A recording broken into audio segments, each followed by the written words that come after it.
Hello प्यारे अभ्यर्थियों, Rajasthan GK GR channel में एक बार पुनः आप सभी का स्वागत है। आज एक महत्वपूर्ण बिंदु पर चर्चा होगी जो कि अभी वर्तमान में बहुत ही ज़्यादा चर्चित है और वो है राजस्थान सब इंस्पेक्टर भर्ती 2021। अभी राजस्थान में भर्ती बोर्डों आरपीएससी एवं आरएसएसएमबी की साख अर्थात इन संवैधानिक संस्थाओं की साख एवं इज्जत से संबंधित मुद्दों पर बहुत बहस चल रही है। इसी कड़ी में पिछली सरकार में हुई एसआई भर्ती बहुत ही विवादों में रही है। इस भर्ती में बड़े पैमाने पर धांधलियां की गई, अर्थात जितने तरीके से एक परीक्षा की शुचिता नष्ट की जा सके वो सभी तरीके इस भर्ती में अपनाए गए, अर्थात काम में लिए गए, जिसमें मुख्यतः परीक्षा से पहले भर्ती बोर्ड से पर्सन आउट, पेपर आउट, परीक्षा केंद्रों हेतु नकल के लिए मनमाफिक निजी स्कूलों का चयन एवं उनमें परीक्षा की जिम्मेदारी ऐसे अरे गहरे व्यक्तियों के हाथों में देना जिन्हें कोई अच्छा अनुभव नहीं परीक्षा करवाने का, न कोई उस परीक्षा को करवाने के लायक पद पर थे वो, एवं परीक्षा शुरू होने से पहले परीक्षा केंद्रों से पेपर आउट, डमी अभ्यर्थियों द्वारा परीक्षा दिए जाने इत्यादि इत्यादि मामले इस भर्ती में सामने आए। उसके बाद परीक्षा के दौरान बीकानेर के एक परीक्षा केंद्र से पेपर आउट की पुलिस के पास पुख्ता जानकारी होने के बावजूद भी सरकार के इशारे पर आगे कोई कार्रवाई नहीं की गई और परीक्षा सुचारू संपन्न हो गई करके घोषणा कर दी गई। आरपीएससी द्वारा भी पूरा सहयोग करते हुए आनन फानन में इस भर्ती परीक्षा का रिजल्ट निकाल करके साक्षात्कार तिथि निश्चित कर दी और साक्षात्कार पूर्ण किया गया एवं अंतिम चयन सूची जारी कर दी गई एवं पुलिस मुख्यालय द्वारा इन अंतिम चयनित सूची में चयनित अभ्यर्थियों का प्रशिक्षण शुरू कर दिया, इत्यादि इत्यादि कार्रवाई आनन फानन में की गई। इसी दरमियान राजस्थान में अगली सरकार के लिए चुनाव आ गए एवं लगे हाथ राजस्थान के पीड़ित बेरोजगार युवाओं ने सरकार बदल दी और नई सरकार चुन ली गई एवं सरकार ने अपने किए गए वादे के मुताबिक एसआईटी का गठन कर स्पष्ट निर्देश दिया कि पिछली सरकार में हुई भर्तियों के फर्जीवाड़े की जांच कड़ाई से करें। एसआईटी द्वारा बड़े जोर शोर से जांच आगे बढ़ाना शुरू की गई, किंतु ये कोई इतना सरल एवं आसान काम नहीं था। इन भर्ती बोर्डों में बैठे मगरमच्छों की चमड़ी बहुत मोटी हो गई थी। इन पर हाथ डालना एवं इनसे भर्तियों में की गई धांधलियों की सूचना लेना अब्लिक इनसे कुछ भी उगलवाना इन जांच एजेंसियों के लिए कोई आसान काम नहीं था। इसके बहुत कारण थे। इनमें बहुत से पूर्व में बहुत बड़े पदों पर थे या अन्य अधिकारी रह चुके थे एवं जो अधिकारी बड़ी बड़ी धांधलियां कर रहे हैं वो इनकी बिरादरी के थे।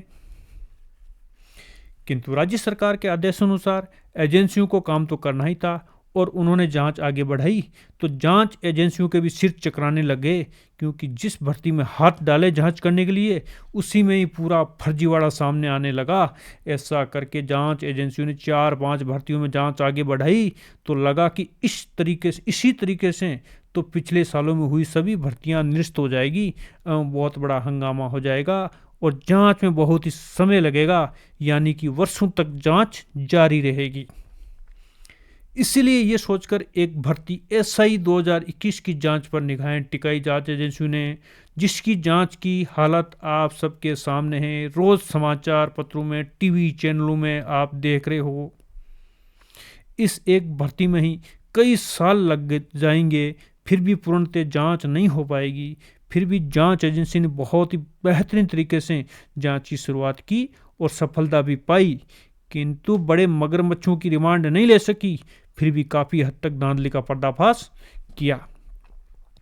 अब प्रश्न ये उठता है कि जब इतने बड़े स्तर पर धांधली होने का राज्य सरकार की एजेंसियों द्वारा सरकार को रिपोर्ट दी जा चुकी है, यानी बताया जा चुका है एवं सार्वजनिक रूप से भी खुलासा किया जा चुका है एवं जांच एजेंसियों ने इतनी मेहनत की गई, परंतु भर्ती अभी तक रद्द क्यों नहीं गई?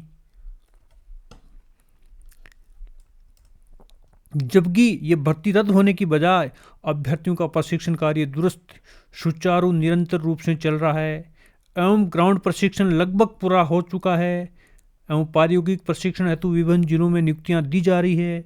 भर्ती से संबंधित वाद हाई कोर्ट में भी चल रहा है और माननीय न्यायालय द्वारा इनकी पासिंग आउट या इनकी पोस्टिंग पर नियुक्तियां लगाई हुई है। फिर भी हम कह सकते हैं कि यह भर्ती अब इतनी दुरुस्त और मजबूत हो चुकी है कि किसी भी जांच एजेंसी अथवा राज्य सरकार एवं अकेले माननीय न्यायालय के बस की बात नहीं है कि इसको पूर्ण तरीके से रद्द किया जा सके एवं जो भी फैसला लिया जाएगा सभी की एक राय से होगा, तभी फैसला होगा, अन्यथा इसमें पूर्ण तरीके से भर्ती को रद्द करने का फैसला लेना बहुत मुश्किल है। तो आप क्या सोच रहे हो कि ये भर्ती अब रद्द नहीं होगी? सरकार उन चोर अभ्यर्थियों का पक्ष ले रही है? क्या ये फर्जी थानेदार इतने बड़े और पावर वाले हैं कि सरकार भी उनके सामने बेबस है? या जांच एजेंसियों द्वारा जांच में कोई कमी रखी गई है जानबूझकर? या मंत्रियों की कमेटी बनाना कोई दिखावा था? राजस्थान के गृह विभाग द्वारा अनुशंसा करना कोरी खानापूर्ति थी? इत्यादि इत्यादि प्रश्न उठ रहे हैं और प्रश्न उठना लाजमी है। ये सब सवाल मन में आना लाजमी है। एक मेहनत कश अभ्यर्थी की मेहनत पर इन फर्जी थानेदारों और भर्ती बोर्डों ने पानी फेरा है, उनके सपने तार तार किए हैं। तो नहीं, ऐसे नहीं होगा। ये बात आप आज से ही गांठ बांध लो। बहुत जल्द ही इन फर्जी थानेदारों को सूखा ही घर भेज दिया जाएगा, सिर्फ एक अग्रिम महीने की तनख्वाह देकर। ये घर भेजने वाला काम होगा, जरूर होगा। सरकार एवं सरकार की एजेंसियां सभी इसी में ही लगी हुई है। सरकार के द्वारा इस भर्ती को रद्द करना कोई बड़ी बात नहीं है। रद्द करना चुटकियों का खेल है। एक नोटिफिकेशन निकालना है 2 लाइन का, क्योंकि इस भर्ती की पूरी पोल पट्टी खुल चुकी है। लेकिन नहीं, इतनी जल्दी रद्द नहीं की जाएगी। आनंद फानंद में रद्द किया जाना भी नहीं चाहिए, क्योंकि इसमें फर्जीवाड़े से भर्ती हुए फर्जी थानेदार बहुत ही शातिर है, पैसे वाले हैं, बड़े लोगों की औलादे हैं, इत्यादि इत्यादि है। अतः ये भर्ती रद्द होने पर हाई कोर्ट, सुप्रीम कोर्ट चले जाएंगे, मोटी फीस वाले वकील हायर करेंगे और 1-2 साल में केस जीत के पुनः वापस आके थानादार बन जाएंगे।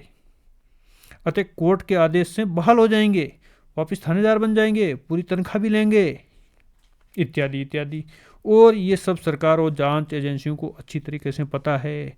इसीलिए सरकार एवं जांच एजेंसियां पूर्व में सभी राज्यों अब्लिक केंद्र की इस स्तर पर एवं इस कारण रद्द हुई भर्तियों में विभिन्न हाई कोर्टों एवं माननीय सुप्रीम कोर्ट द्वारा बहाल हो गए हैं और पूरी तनख्वाह, प्रमोशन इत्यादि भी देना पड़ा था। उन्हीं निर्णयों का अध्ययन किया जा रहा है एवं पूरी कोशिश की जा रही है कि उस प्रकार की कोई गुंजाइश नहीं छोड़ी चाहिए। बस राजस्थान की सरकार एवं सरकार की जांच एजेंसियां ही इस बात का तोड़ निकाल रही है। एजेंसियां पूरी मेहनत कर रही है, जिसमें परीक्षा के तरीकों में खामियां, परीक्षा करवाने में भर्ती बोर्ड द्वारा बरती गई लापरवाही, इत्यादि इत्यादि। ये सभी सबूत इस भर्ती को रद्द करने के ताबूत में एक एक कील साबुत होंगे। वैसे शुरू से ही जांच एजेंसियों द्वारा इन फर्जी थानेदारों की दोबारा परीक्षा लेना, वाइबा लेना इत्यादि एवं इसका रिकॉर्ड संरक्षित रखना भी इसी कड़ी का एक हिस्सा था। रद्द का होगा एवं उसके बाद भी न्यायालय में जाओ, इन फर्जी थानों को कोई बहाल नहीं करेगा एवं उससे पहले ही सरकार द्वारा परीक्षा करवाकर नए चयनित थानेदारों का प्रशिक्षण शुरू हो जाएगा। अतः इस भर्ती से संबंधित सभी अभ्यर्थी जिन्होंने पूर्व में आवेदन किया था, वो पूरे मन से अपने पढ़ाई जारी रख सकते हैं और मेहनत कशों को थानेदार बनने का पूरा मौका मिलेगा। Okay, thank you. वीडियो अच्छा लगे तो लाइक और कमेंट करें और एक अगले वीडियो के लिए चैनल को सब्सक्राइब करें। थैंक यू, धन्यवाद।